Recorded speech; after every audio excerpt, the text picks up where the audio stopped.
बालेश्वर ईशाणी माटीर पुओ प्रशांतଙ୍କ स्मृति रक्षा उद्देश्य फुटबॉल और क्रिकेट टूर्नामेंट आयोजन करा जायछि। प्रथम तो एतिकी कहबी जे नूतन वर्ष समस्त समृद्धि वर्ष हो जो कष्ट 2025 देछि कि सेटा 2026 रे जंतिका कहारी को मिलू मोर स्वामी को नाम जो आज जो आरंभ होउछि खेल मु बहुत कृतज्ञ समस्त को जनाउछि कृतज्ञता जनाउछि समस्त को से निजे बहुत खेल प्रेमी थिले आ बहुत खेली चंती केबे भाभी नथिली जो हर वर्ष से एठी खेली चंती केते वर्ष ताको मेमोरी खेल आरंभ होउछि। मुझे कहबी माने प्रति वर्ष ये खेल हुए आ से भी पार्टिसिपेट करती माने क्रिकेट हो कि जो खेल हेले भी क्रिकेट ही बेसी से भल पाती से खेलती भी आउ ए वर्ष देखिले बेलू आर वर्ष भी से खेलते वर्ष ना रे मेमोरियल करना ये खेल हो बहुत खुशी अच्छी से मूलर ही एथलेटिक चंपियन थे आज पर्यंत भी एफएम कॉलेज रे रेकर्ड अच्छी बोली से कहते जटा को कहीं भांगी पारि ना से सेठी 3 वर्ष डिस्ट्रिक्ट चैंपियन थिले बोली अच्छी तांकर रेकर्ड आम बहुत खुशी अच्छी जे आम निज गाँव रे माने निज तांको गाँ माटी रे तांकर जो मेमोरियल बना है खेल पई सेटा बहुत स्वागत योग्य आ मु बहुत खुशी अच्छी जे एमती का स्टेप गोटे गाँ लोक नहीं छंती आ मु समस्त धन्यवाद जनाउछि। सूचना योग्य जे गत वर्ष एप्रिल मास 19 तारिख रे बालेश्वर जिला सदर ब्लॉक सारगाँ पंचायत ईशाणी अंचलर प्रशांत शतपथी निज पत्नी और पुओ को नहीं छुट्टी कटाइबा पई जम्मू काश्मीर जाइथिले आउ निज परिवार सहित पहलगाम रे बुलुथुबा समय रे आतताईंक गुली रे सबुदिन पई प्राण हराइथिले। तेणु तांको स्मृति रे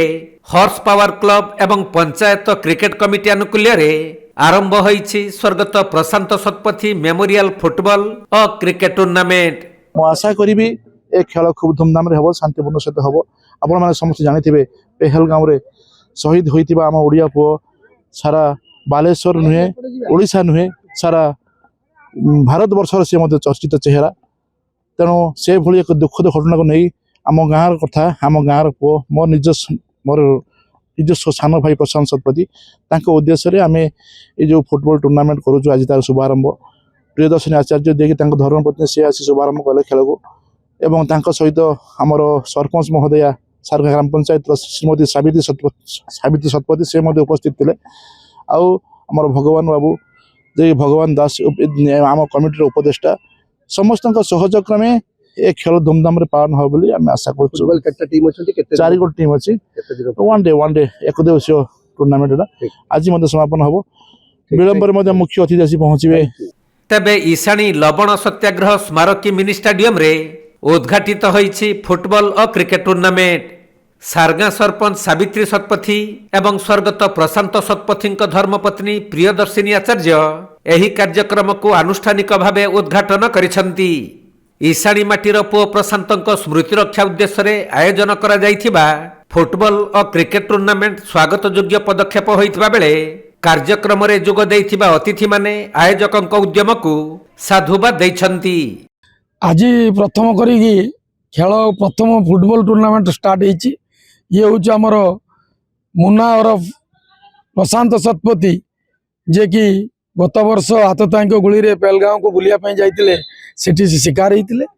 ये अंचल ईशाणी ग्राम तांको नाम तांको स्मृति उद्देश्य रे एक आज फुटबॉल टूर्नामेंट तांको परिवार तरफ समस्ते मिसी कमिटी हॉर्स पावर क्लब जो कमिटी करिसंती से क्लब माध्यम खेलटी आज आरंभ होती सहित केसीएल कंटिन्यूवा क्रिकेट लीग अच्छी सहित खेल आउरी पीसीएल अन्य क्रिकेट टूर्नामेंट कंटिन्यू चलो आपातत मास पाखापाखि ये खेल चलो एवं खेलवाई सब आज 4 गोटे टीम पिला आसचंती गोटे है वेदांत एफसी आ गए आरमला एवं अन्य आउ जन अच्छा चांदीपुर आउ गोटे टीम अच्छा सहित सेटा एमती 4टी टीम खेल होती गाँ लोक उत्साह रही खेल आयोजक उत्साह देपाई जो हाउस पावर क्लब रो जो कमिटी मेंबर तथा जो कमिटी पिला माने बहुत युवक माने एते उत्साह जे आमर जो भाई जाई आमर आतताई गुली रे शिकार होते आम स्मृति उद्देश्य आम सहित आम साथी रे मुन्ना नना